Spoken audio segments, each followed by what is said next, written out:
He buried his daughter with a secret camera. What he found changed everything. The day the laughter stopped. The sun rose like any other day, stretching soft light across the quiet streets of Hillside Grove, a suburb where neighbors waved from porches and kids biked freely down the sidewalks. Derek Monroe stood in his small kitchen, flipping pancakes while humming an old tune his father once sang. His daughter, Amani, sat at the table in her unicorn pajamas, her feet swinging rhythmically beneath the chair. "Don't forget the chocolate chips, Dad," she said, without even looking up from her drawing. "Last time you tried to trick me." Derek chuckled. "Trick you? Me?" He turned with a dramatic gasp. "You wound me." She looked up and grinned. "You missed 2 pancakes. That's a serious offense." He ruffled her curls as he placed the plate in front of her. "Guilty as charged, Your Honor." Amani was everything to Derek. 10 years old and already more insightful than most adults he knew. After her mother passed from breast cancer 4 years ago, it had just been the two of them. Somehow, in the middle of grief, school runs, and a mountain of bills, they had made it work. She gave him reason to get up each morning, and every time he looked at her so full of life, so sure of herself, he felt a gratitude that words couldn't touch. "Can we go to Willow Park today?" Amani asked between bites. Derek hesitated. Saturdays were usually for errands and laundry, but her eyes sparkled with that hopeful mischief, and how could he ever say no? "You're lucky I'm a softie," he said. "Finish breakfast and I'll pack us a lunch." That was the last morning he ever heard her laugh. It was 2:17 p.m. when the call came. Derek was tightening the legs on a kitchen chair, glancing at the clock every few minutes. Amani had begged him to let her ride her bike to Willow Park with her friend Kayla. He had said yes, but only if she promised to stay where she could be seen, and to be back by 2. When the number lit up on his screen, unknown and sterile, something inside him chilled. "This is Officer Jacobs," the voice said. "Is this Mr. Derek Monroe?"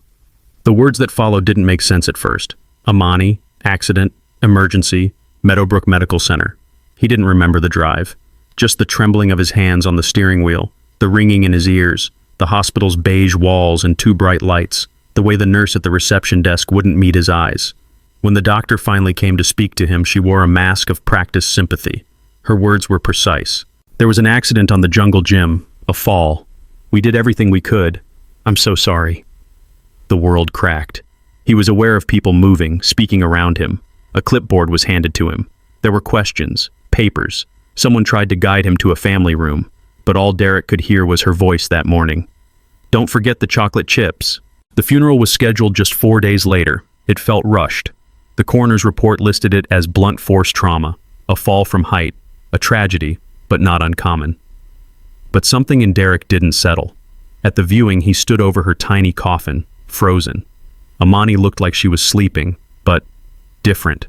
Her lips were too pale. Her arms had faint bruises on the inside of her wrists, not where a fall would have landed. There was dirt beneath her fingernails. He asked the funeral director about it. The man, older and tired-looking, gave a dismissive shrug. "It happens. Sometimes during transport. The mortuary process. It isn't always clean." That night, Derek couldn't sleep. He walked back through every detail. The way Kayla's parents had been vague when he asked what happened. How the paramedics had seemed uncomfortable answering his questions. The bruises, the dirt. The next morning, he made a decision. Derek walked into a tech supply store in downtown Brighton. The young guy behind the counter raised an eyebrow as he slid the sleek black device across the glass. "Motion sensor, night vision, records to SD card. You sure this is what you want?" Derek nodded. It took him hours to work up the courage. He waited until the funeral home had closed, then returned under the pretense of saying a final goodbye. He was left alone with her coffin. His hands trembled as he installed the small hidden camera inside the side panel. It wasn't about paranoia, he told himself. It was about peace, about trust. No parent should have to bury a child, but if he had to, he needed to know. He needed to be sure. When his sister Simone found out, she was horrified. "You did what?" she hissed, pacing in his living room. "Derek, this isn't healthy. You're spiraling." "I just need to know," he said quietly. "If I'm wrong, I'll delete the footage. But if I'm right..." Simone looked at him for a long time. "What are you expecting to see? Ghosts?" "No," Derek whispered. "I'm expecting to see the truth." The night after the funeral, Derek sat in his dimly lit kitchen, laptop open, camera feed live. The first few hours showed nothing, just stillness, silence. Occasionally the shadows shifted when headlights passed the cemetery gates. He felt sick, ashamed. Maybe Simone was right. Maybe grief was playing tricks on him. Then, around 2:03 a.m., the screen flickered. At first it was just a sound, a faint scraping, like something dragging across wood. Then movement. A shadow passed across the frame, brief but undeniable. His breath caught. He turned up the volume, muffled voices. "Keep it quick. Just grab the bag." A faint click. A sigh. Derek froze. His hands trembled as he paused, rewound, listened again. He leaned in close, barely breathing. "I told you she was small. They won't check." A beat of silence. "She's already gone. Doesn't matter now." Derek slammed the laptop shut, his heart pounding so hard he thought it might tear through his chest. What had he just heard? He didn't sleep that night. Instead, he watched the footage over and over, documenting every second. He saved copies to flash drives, uploaded it to the cloud. One copy he mailed to Simone without telling her. The police. He had to go to the police. But how would they take it? A grieving black father with a hidden camera in a coffin? Would they listen? Or would they write him off as unstable? Still, he had to try. The next day, he walked into the Brighton Police Department, a drive in hand and hope flickering weakly in his chest. By the end of the visit, that hope had been extinguished. "We reviewed the footage," the detective said flatly. "There's nothing conclusive. Could be interference. Voices from the street. Animals, maybe." "It's a sealed coffin," Derek said, trying to keep his voice even. "Voices don't echo inside a sealed coffin. And that scraping wasn't no squirrel." The detective leaned back. "Mr. Monroe, I understand you're grieving, but there's no evidence of a crime here. The autopsy was clear. It was an accident." Derek stood slowly. "If you won't investigate, I will." The detective didn't respond, just looked down and began typing. Derek walked out, the world colder than ever. That night, he sat in front of the camera feed again, not because he expected answers, but because it was the only place he still felt close to her. As the screen glowed in the dark, he whispered, "I'm still here, baby. I'm not letting them forget you." And somewhere in the silence, something inside him shifted from grief to resolve. Because the truth didn't always come easy. Sometimes you had to fight for it. And Derek Monroe wasn't done fighting. Shadows beneath the surface. Sometimes it's not the silence that's haunting. It's the fact that everyone else hears it and pretends not to. Derek Monroe hadn't slept in days. The footage from the hidden camera inside Amani's coffin haunted him like a recurring nightmare he couldn't wake from.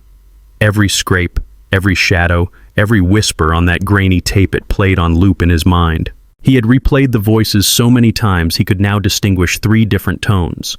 One gruff and commanding, another lighter and dismissive, and a third that barely spoke but seemed to laugh, a cold, detached chuckle that chilled him to the bone.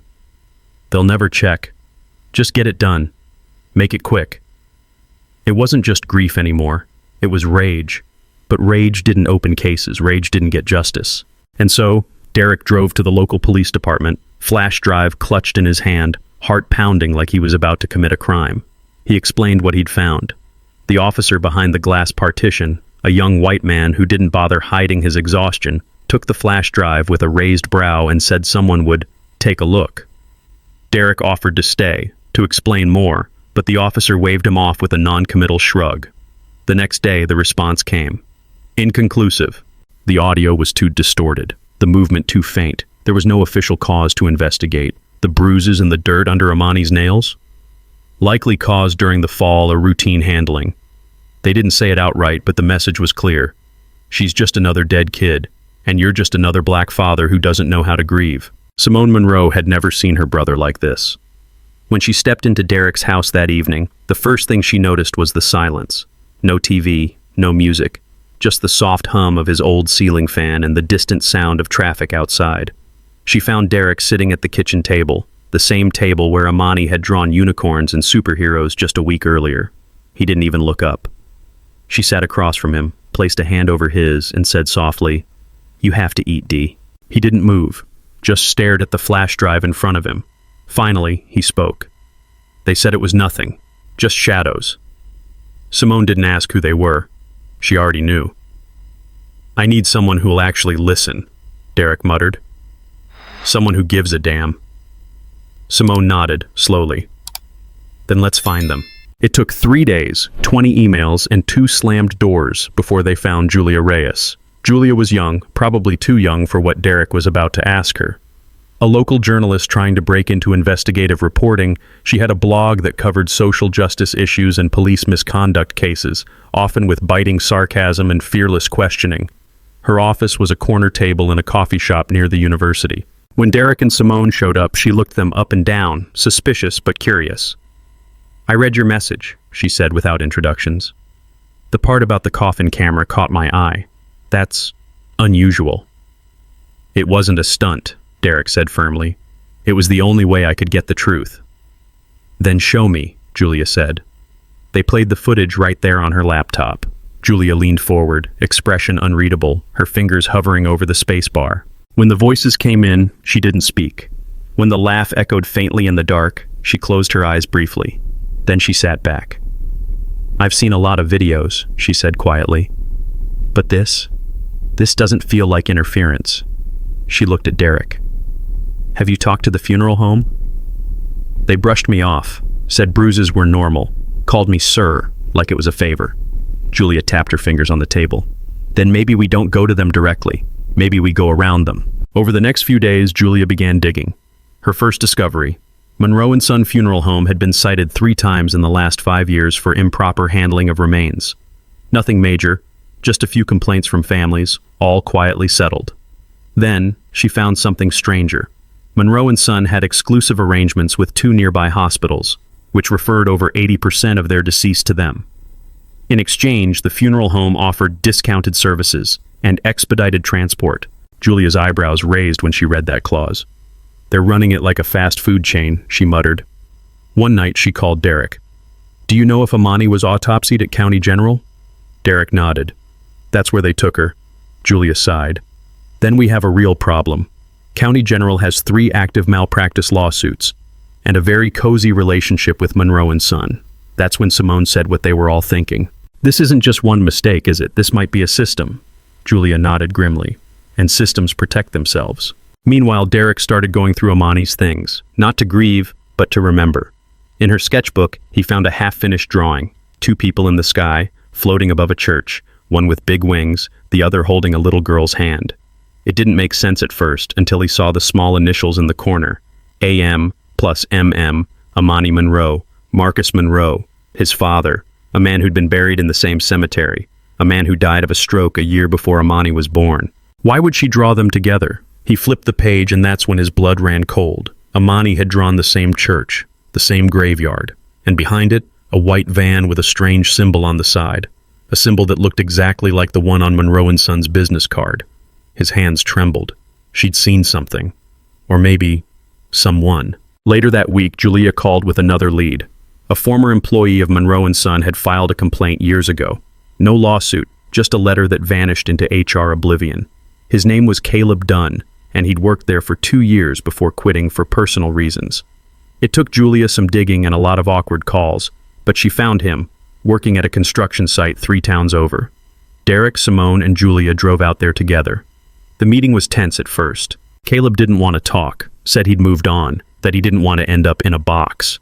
But when Derek showed him the sketchbook, something shifted. Caleb stared at it for a long time, then whispered, "She drew the van." Derek froze. "You recognize it?" "I used to drive it," Caleb said, "before I quit, before I saw things I shouldn't have seen." That night, Caleb told them about the cold room in the back of Monroe & Son, the undocumented embalming, the bodies that came in bruised, cut, or already altered. "They don't tell you much," he said.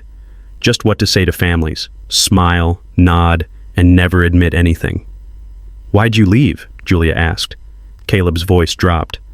"Because one night I saw someone I knew, a girl, just 12, gone from a fall. But I knew she didn't fall, and when I asked questions, I got followed, threatened." He looked at Derek. "Whatever happened to your daughter, it wasn't an accident." Simone covered her mouth. Derek didn't move, just stared at the floor like the truth had finally punched through his ribs. Julia leaned forward. "Will you go on record?" Caleb hesitated. Then, "Yeah, but you better have my back." Derek looked at him with a fire in his eyes that hadn't been there since the day Amani died. "I will," he said. "We all will." Voices no one hears. The blog post dropped at 9:13 a.m. on a Wednesday. Julia Reyes titled it plainly, "Inside the Coffin, A Father's Fight for the Truth." It was raw, detailed, and unflinching.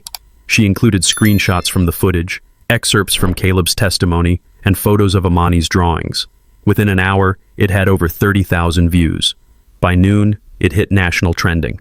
By 5 p.m., the threats began. At first, the internet responded with sympathy. There were comments from other grieving parents, Black fathers who said they'd never trusted the funeral system but had never had proof.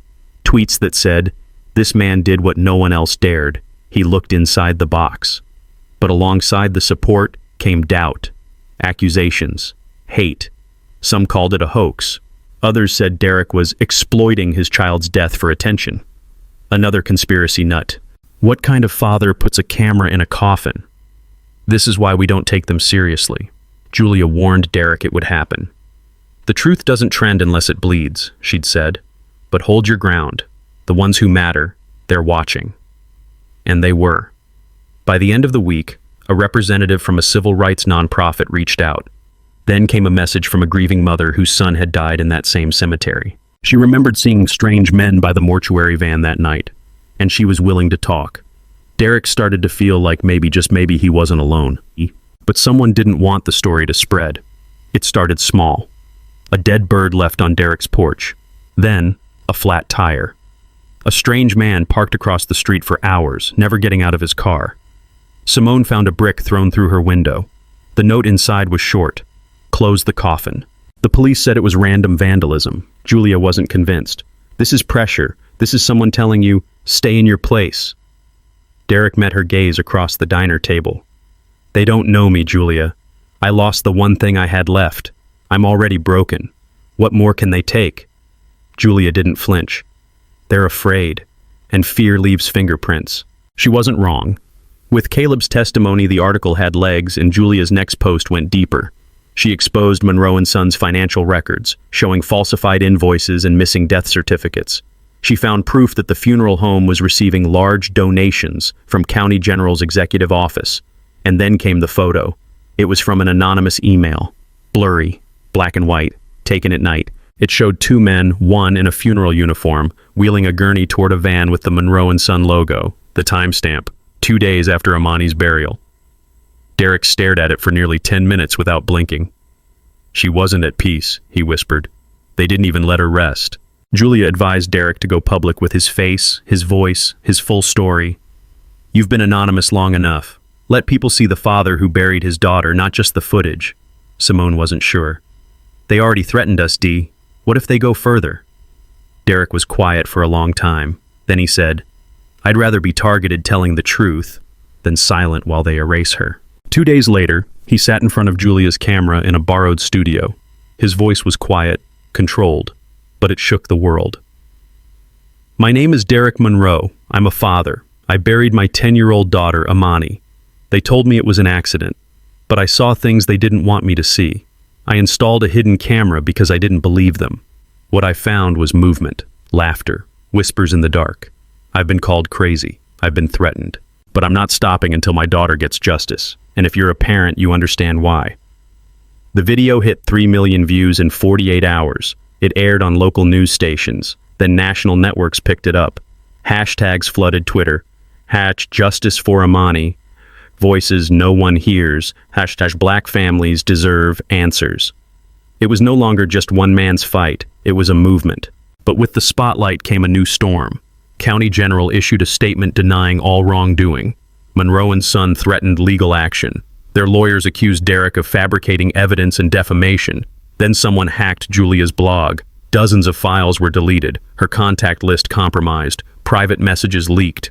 "Someone's scared," Julia muttered, "and sloppy." She rebuilt everything by morning, but the message was clear. They were getting desperate.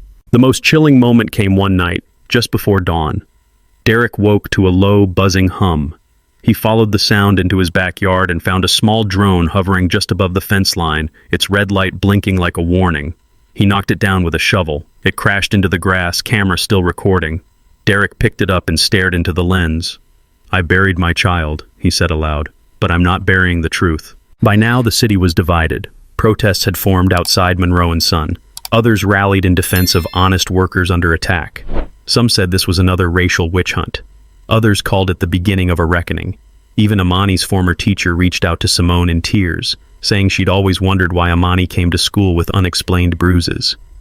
"She said she fell," the teacher had whispered, "but she looked so scared when she said it."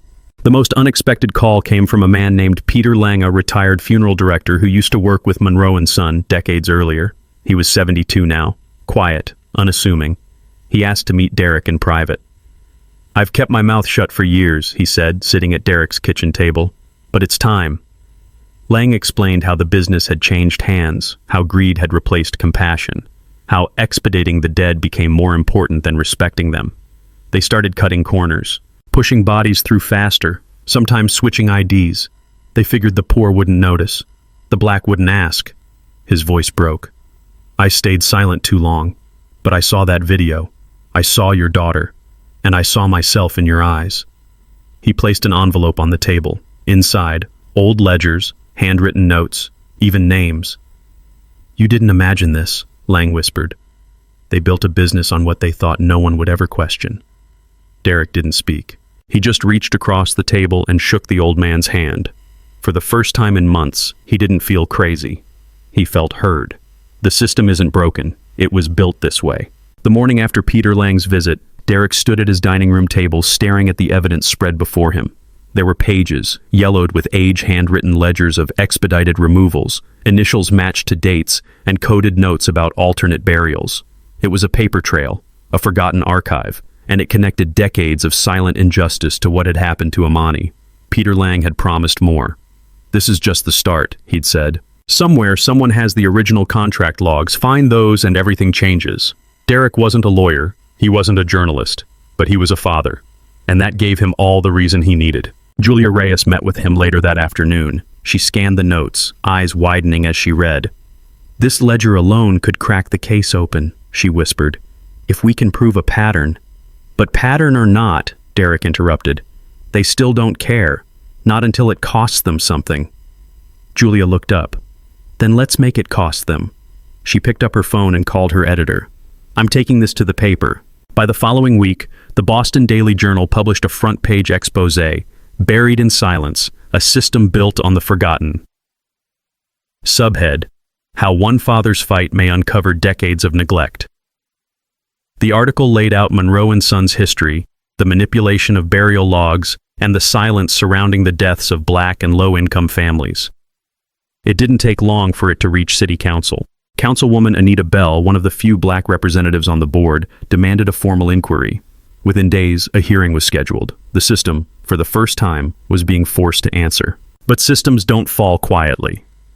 A week before the hearing, Derek received a letter. No return address, no signature, just 6 words: "Drop it, or bury someone else." Simone begged him to stop. Clara cried on the phone, asking him to think of himself, but Derek had made his choice long ago. "They already took my daughter," he said softly. "They don't get to take my voice too." The night before the hearing, the house was tense. Simone packed a small overnight bag just in case they needed to disappear quickly. She didn't say the words aloud, but Derek knew. "They don't fight this hard to stay hidden unless they have something real to lose," he said. She nodded, her face pale. "Just come home after." The courtroom was full. Reporters, protesters, lawyers in tailored suits, a row of grim-faced city officials, and Derek, wearing a black suit that hadn't seen daylight since Amani's funeral, sat silently in the front row. Julia sat beside him, recording everything. When called to testify, Derek walked to the microphone without trembling. He spoke plainly, calmly, the way only a man who'd already lost everything could. "I buried my daughter. I was told it was an accident, but something didn't feel right. And when I asked questions, I got silence. So I looked for answers myself. What I found wasn't just about Amani. It was about every child no one bothered to see, every family they thought wouldn't fight back." The room was silent, until a soft-voiced Councilwoman Bell asked, "Mr. Monroe, why do you believe the system failed you?" Derek took a breath. "Because it was never designed for me in the first place." Then came the defense. Lawyers from Monroe and Son presented carefully curated data, testimonies from longtime employees, and glowing customer service surveys from white families. They called Derek's camera a violation of sanctity. They called the footage inconclusive. They called the ledgers fabricated. But then Julia brought out the bombshell.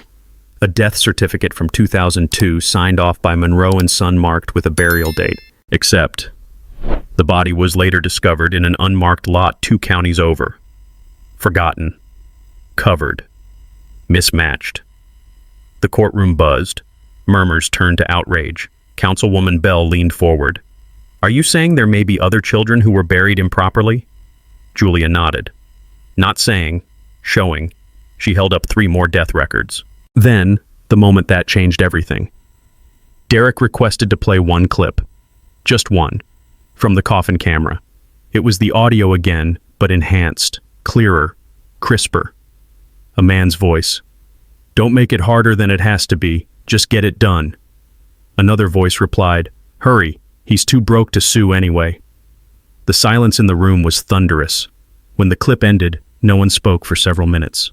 Later in private, Councilwoman Bell approached Derek in the hallway. "They'll fight this, appeal, call in every favor they've got," she said. "I know," he replied, "but you've already done more than you know.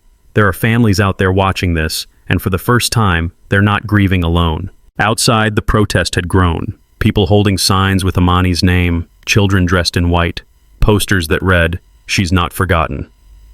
For the first time in months, Derek smiled. Not because he'd won, but because he wasn't fighting alone anymore. A grave for the truth. The day the footage leaked, Derek didn't leave his house, not even to breathe. He hadn't intended for it to go public, at least, not yet. The plan was to gather more evidence, prepare his case properly, present the truth with dignity. But in the age of viral outrage, truth rarely waits its turn. A hacker, or maybe a whistleblower, had taken the raw footage and posted it online, and within hours the internet had turned into a courtroom. Father installs camera in daughter's coffin. What it caught will break you. The headlines surged across platforms. The grainy black and white footage of Amani's coffin, the faint rustling sounds, and worst of all, the blurred voices whispering, "Don't make it harder than it has to be. Just get it done. They'll never check." Derek watched it once, then closed his laptop. He didn't need to watch it again. He'd lived it, every second. But what he wasn't prepared for was the tidal wave that followed. At first, the response was empathy. Thousands of strangers messaged him, posted prayers, shared stories of their own losses. Hashtags like #JusticeForAmani and #BelieveBlackFathers trended within 48 hours. For the first time, Derek didn't feel alone in his grief. But then came the skepticism. The critics. The ones who said the video was staged. Looks fake. Audio's clearly edited. Who puts a camera in a coffin? This man's insane. Maybe he just couldn't handle losing her. The worst ones were subtler, respectable.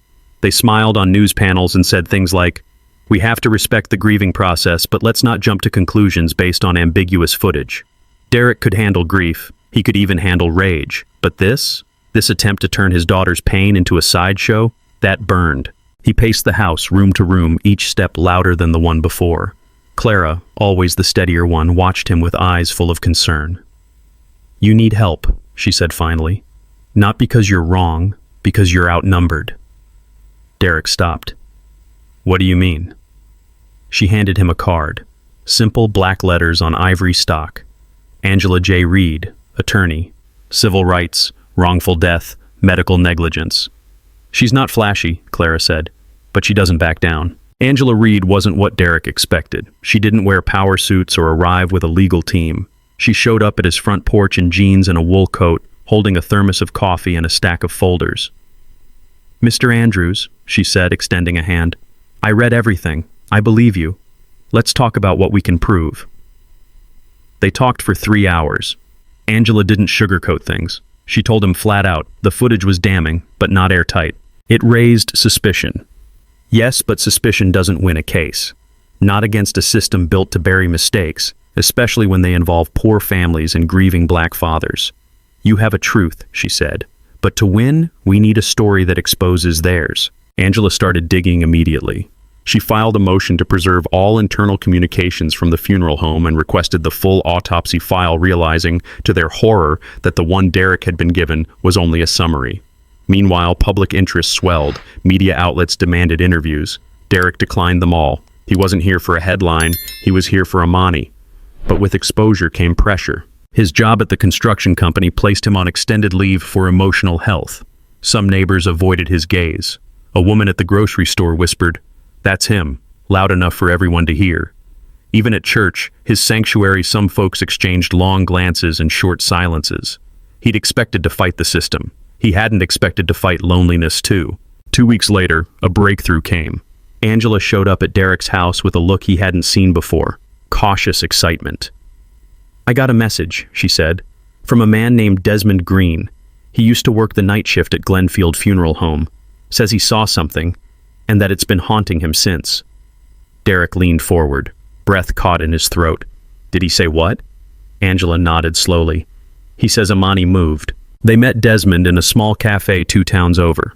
The man was jittery, wearing a hoodie pulled low and glancing over his shoulder every few minutes. "I know how crazy this sounds," he said, "but I swear I didn't make it up. I was in the prep room the night before the service, alone. I'd stepped out for a smoke, and when I came back, I saw one of the guys, Jared, arguing with someone over the phone. Said something about needing to redo the body."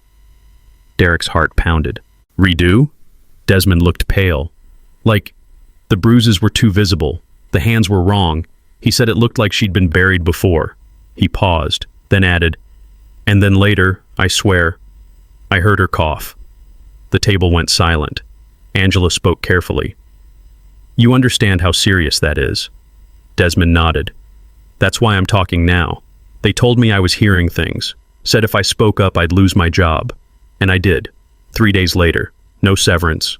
No reason." "Will you testify?" Derek asked. Desmond hesitated. Then, yes. That night, Derek sat by Amani's grave. It was cold, windy, but he didn't notice. He brought the picture she'd drawn, creased, stained, but still full of life. He placed it gently against the stone, then whispered, "I don't know how this ends, but I won't stop, not until they know the truth." As he stood to leave, he thought he heard something on the wind. A laugh. Light. Familiar. Maybe it was just his memory playing tricks, but maybe not. Voices that wouldn't stay buried. By the time Derek and Angela prepared to go public with Desmond Green's testimony, the tide of the narrative had already begun to shift. The media, once skeptical, now circled like sharks drawn by the scent of something bigger than a grieving father's paranoia. Reporters who'd once dismissed Derek's claims now demanded exclusives. Civil rights groups began reaching out, requesting permission to cite his story. Derek turned down most of them, because this wasn't a story. This was his daughter's life, and someone had taken it. Angela Reed, however, knew the value of public pressure. "Exposure isn't just spectacle," she told him, scrolling through her phone. "It's protection. If they know people are watching, they'll be less likely to interfere, to cover their tracks. And the more people watching, the harder it becomes to bury the truth." Derek didn't like it, but he understood. So when Nightline called, Angela said yes. The interview was filmed in a quiet studio, lights dimmed, tension thick. Derek sat across from a host with soft eyes and a rehearsed empathy. She asked about Amani, about the footage, about the bruises, the dirt, the whispers. Derek answered each one slowly, carefully, never sensationalizing, never dramatizing. He didn't need to. The truth was loud enough. Then came the clip, played raw, unedited. Derek didn't watch. He'd memorized it, the scraping, the shadows, the voices. "Just get it done. They'll never check." When the camera cut back to the host, even her practiced expression had cracked. "And now, a new voice joins this fight," she said. Desmond's testimony followed. Blurred face, altered voice. But the words were clear. "I saw her hand twitch. I heard coughing. Then they told me I'd imagined it." By the next morning, the video had 4.2 million views. Public reaction was explosive. Some still doubted, of course, accused Derek of exploiting grief, called Desmond a liar. But now, for every critic, there were 5 defenders. This father didn't fail his daughter. How many more go unnoticed? If they covered up this, what else have they done?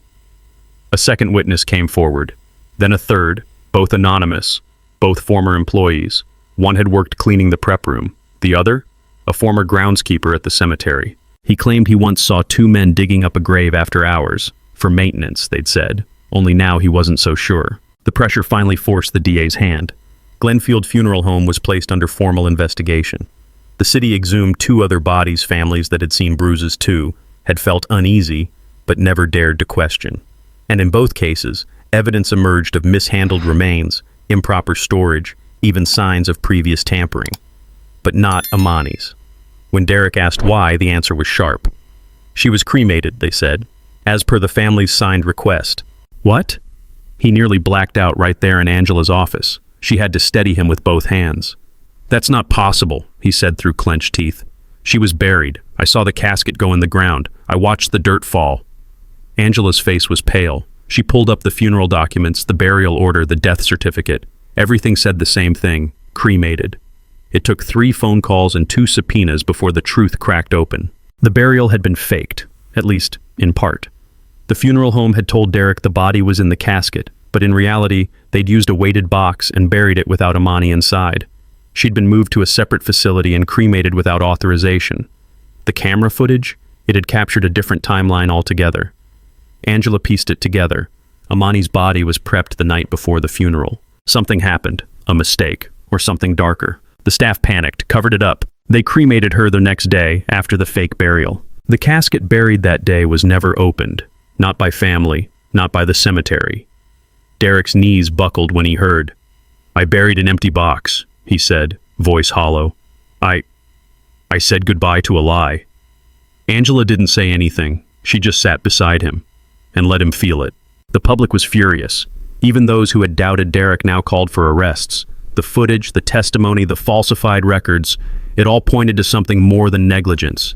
It pointed to intent, deliberate actions taken to cover up a mistake or a crime. But the biggest shock came not from the DA. It came from inside. A woman named Ms. Harlow stepped forward, an administrative assistant who had worked at Glenfield for over a decade. She contacted Angela directly and asked to meet in secret. She looked tired, like someone who had held on to a secret too long. I can't live with it anymore, she said. I saw the report, the real one, the one they didn't submit. Angela leaned forward. What was in it? Ms. Harlow swallowed. They found water in her lungs. The room went still. What are you saying? Derek asked. I'm saying... Harlow's voice cracked. I don't think she died at the playground. I think she drowned. Angela wasted no time. With the new revelation, she filed for a complete reopening of Amani's death investigation, no longer as an accident, but as a potential homicide. It was now more than just a civil suit. This was criminal. Derek barely slept. His body moved, but his soul was somewhere else, between the sound of his daughter's laugh and the silence that followed, between the memory of her in that white dress and the truth that her body was never there at all. He looked around his house and saw shadows of her everywhere. The drawing taped to the fridge, the bead necklace still on the hallway table, the purple sneakers she'd refused to throw away. He picked them up, held them, and cried like the world had ended. The preliminary hearing was set for early spring. By then, 4 employees had agreed to testify, Ms. Harlow included. Desmond was given whistleblower protection. Angela prepared for court like a general going to war. But the week before the hearing, a bombshell hit the case. An anonymous package arrived at Angela's office. No return address. Inside, a thumb drive. And on it, footage from inside Glenfield's prep room dated 2 days before Amani's funeral. The video showed 2 workers, one of them clearly identified as Jared, the lead mortician, moving a young girl's body from a gurney into a black bag. The timestamp confirmed the date, and the audio? Chilling. She wasn't dead, Jared hissed. I told you, she moved. You want to lose everything? The other man snapped. We make this go away. Now. The footage ended with the sound of a zipper closing. Derek watched it twice, then said nothing for a long time. He walked to Amani's bedroom, stood at the doorway, and whispered, I knew it. Not in anger, not in relief, but in something deeper, a terrible, unbearable knowing. He hadn't just lost her, she'd been taken. The trial beneath the surface. The courtroom was packed. Rows of wooden benches strained under the weight of journalists, activists, and members of the community who had followed the case since Derek Bell's hidden camera footage went public. At the front, the prosecution team sat rigidly behind their files while the defense flanked the accused. Jared Lorne, the funeral home's lead mortician, and Kenneth Delroy, director of Glenfield Memorial. Derek sat at the front beside Angela Reed. He hadn't worn a suit in years, but today he did for Amani, for the little girl who never got to turn 11. The judge entered. The gavel struck once. The trial began. The prosecution opened with a calm but firm narrative. A 10-year-old girl died under questionable circumstances. Her father was dismissed, ignored, and mocked for asking questions. But what he uncovered through persistence and pain revealed a systemic failure at best, and a horrifying cover-up at worst. The defense countered swiftly. "This is a grieving man," their attorney began, gesturing toward Derek, "searching for meaning in tragedy. But that grief has bred confusion, not evidence. Yes, there were procedural errors, but those do not amount to a crime." Then came the first revelation. Angela stood and submitted Exhibit A, the cremation order. Derek's voice trembled as he testified. "I was told my daughter was buried. I lowered that casket myself. I stood beside it. I never approved a cremation, but someone signed her away." He held up the death certificate with a forged signature. The courtroom gasped. The defense objected. The judge allowed it. Angela then produced Exhibit B, the thumb drive. The courtroom was silent as the footage played. Desmond Green's voice distorted, but clear. "I saw her hand twitch. I heard her cough." Then came the prep room video, the chilling exchange. "She wasn't dead. You want to lose everything? We make this go away. Now." But the defense had a weapon too. They called a surprise witness, Erin Slade, a technician from the city's coroner's office. She testified that the official autopsy had shown no evidence of drowning, no signs of struggle. She had a small cranial fracture consistent with a fall, nothing more. Angela was ready. She asked Erin one question. "Was this the only autopsy performed?" Erin faltered. "Yes, to my knowledge." Angela nodded, then submitted Exhibit C, a second, hidden autopsy report, recovered from Glenfield's internal server. The jury leaned forward as she read aloud. "Fluid in the lungs, pulmonary edema, defensive bruising." The signature was Jared's. The room erupted in murmurs. Angela called Ms. Harlow next. Her voice was shaking, but her testimony was unwavering. "I was told to shred the second report. Mr. Lorne said it would create unnecessary noise." She paused, then added, "He also said, and I quote, 'No one's going to care. It's a black kid from the east side. They'll let it go.'" Gasps. The judge called for silence. Jared looked straight ahead, unmoving. Angela approached him next. "I have only one question, Mr. Lorne. Did Amani Bell show any signs of life during your examination?" His attorney objected. The judge allowed a yes or no. Jared looked at Derek for the first time, and then he nodded. "Yes." The courtroom erupted. The judge slammed her gavel, demanding order. Angela didn't gloat. She simply sat down. Justice didn't need fireworks. It only needed truth. After a recess, the defense returned with a desperate move. They attempted to shift blame to Kenneth Delroy, claiming he had instructed the cremation and the cover-up, and that Jared had only followed orders. But they weren't counting on what came next. Angela called her final witness. It wasn't a coroner. It wasn't a former employee. It was a nurse from the ER, Denise Carter. She had stayed silent for months, fearing for her job. But after seeing the Nightline segment, she couldn't sleep. "I was there the night Amani came in," she said. "She was unconscious, but she wasn't gone. Her vitals were faint. Her eyes fluttered." "Then why wasn't she treated?" Angela asked. The nurse hesitated. "Because someone in a suit came in, said he was from the funeral home. He showed papers, told the staff she had a DNR, and to release the body." Angela froze. "A DNR? Signed by who?" "Her mother." Silence. Then Derek spoke up from the bench. "Amani's mother's been dead since 2018. Denise's hands trembled.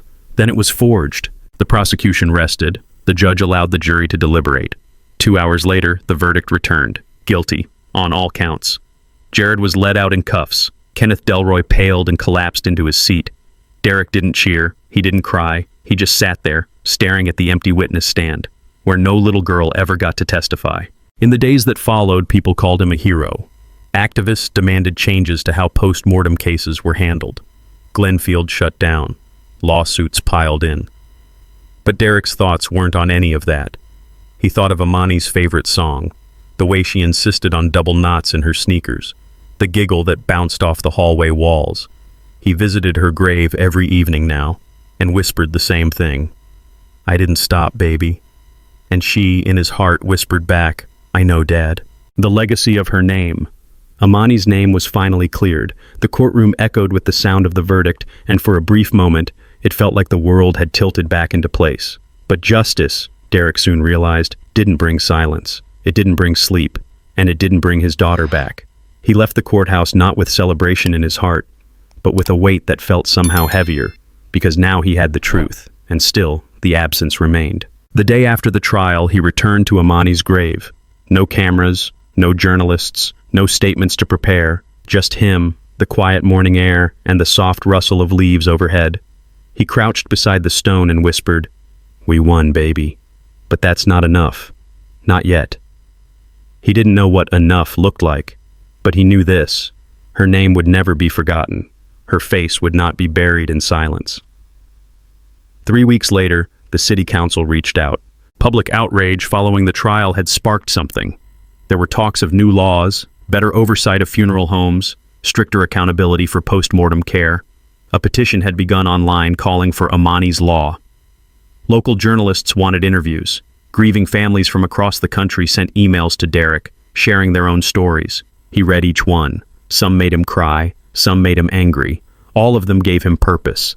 And so, the Amani Bell Foundation was born. It began in Derek's garage, where he and Clara stacked boxes of files beside tool chests and car parts. The mission was clear: to protect vulnerable families, especially Black families, from systemic negligence in death care services. The foundation offered support for second autopsies, legal aid, grief counseling, and advocacy. Word spread fast. Donations came in from people Derek had never met. Volunteers appeared, lawyers, doctors, social workers. A retired coroner offered to consult pro bono. They soon opened an office. Not big, not fancy, but full of heart. Clara ran the daily operations while Derek spoke at community centers and churches, often holding Amani's drawing in hand, the one she never got to finish. One morning, Derek received a letter with no return address. Inside was a photograph. It showed Amani in the hospital, eyes open, weak, but awake. It had a timestamp taken the night before she supposedly died. Derek stared at the image, his heart thundering in his chest. On the back, written in slanted, anxious handwriting, were just a few words. "She mattered. I couldn't save her, but I couldn't stay silent either." No name, no explanation. But he didn't need one. He understood. This wasn't over. Someone had seen something. Someone had kept a secret and had finally broken their silence. The letter ignited a new fire inside him. That week, Derek met with architects. He'd had an idea forming for months. He wanted to build a center, not just for mourning, but for prevention. A place where kids like Amani could be heard while they were still alive. Art rooms, therapy spaces, legal aid, storytelling corners. He called it the Amani House. A local muralist offered to paint Amani on the side of the building running through a field of stars. 6 months later, the foundation hosted a memorial event in the park. A single cherry blossom tree was planted in Amani's honor. Around it were benches engraved with the names of children whose deaths had raised questions but never answers. Derek gave a short speech. Nothing dramatic, just the truth. That sometimes the fight for justice takes everything from you, and sometimes it gives you back more than you thought you had left to give. Afterward, a young girl approached him. She couldn't have been older than 9. "Was she your daughter?" she asked, pointing to the tree. "She was," Derek said gently. "She must have been really brave." "She was everything," he said, swallowing hard. The girl smiled. "I want to be like her." And in that moment, something in Derek's chest finally softened. This was why. That night, Clara found him sitting in the old garage again, the photo still in his hand. "You okay?" she asked. "Yeah, but I've been thinking." He looked up. "We opened the coffin. But what if we open something else too? What if this becomes a place where kids speak before it's too late?" She smiled. "Then we build it, from the ground up." But healing is never linear. A few weeks later, Derek got a call from Kevin, the former funeral worker who had testified. "They're threatening me again," Kevin said, voice shaking. "But But this time it's serious. I think they're watching my house." Derek didn't hesitate. "We'll protect you. I'll talk to Julia. We'll make noise if we have to." Julia Reyes, the journalist who first broke the story, helped file for protective measures. Another expose followed, uncovering a network of hospitals and funeral homes that had been sharing contracts and cutting corners for decades. The story exploded again, but so did the threats. One night, Derek's car was vandalized. "Silence or else" was etched into the windshield. But this time, Derek didn't flinch. He took a photo, posted it to the foundation's page, and wrote, "We will never be silent, not when children's lives and deaths are treated like afterthoughts." A year passed. On the anniversary of Amani's funeral, Derek returned to her grave with a new marker. It didn't say "rest in peace." It didn't say "gone too soon." It simply read, "You changed everything." He sat beside it, the wind whispering through the cherry blossom tree nearby. "I couldn't protect you in time," he whispered, "but I'll protect them. Every kid I can. I promise you, baby. I won't stop." As he stood to leave, a single blossom drifted down, landing on his hand. He looked up at the sky and closed his eyes, and he heard her laugh, not from beneath the ground, but from within him, in the memory, in the movement, in every step he'd taken since. And somehow, that was enough.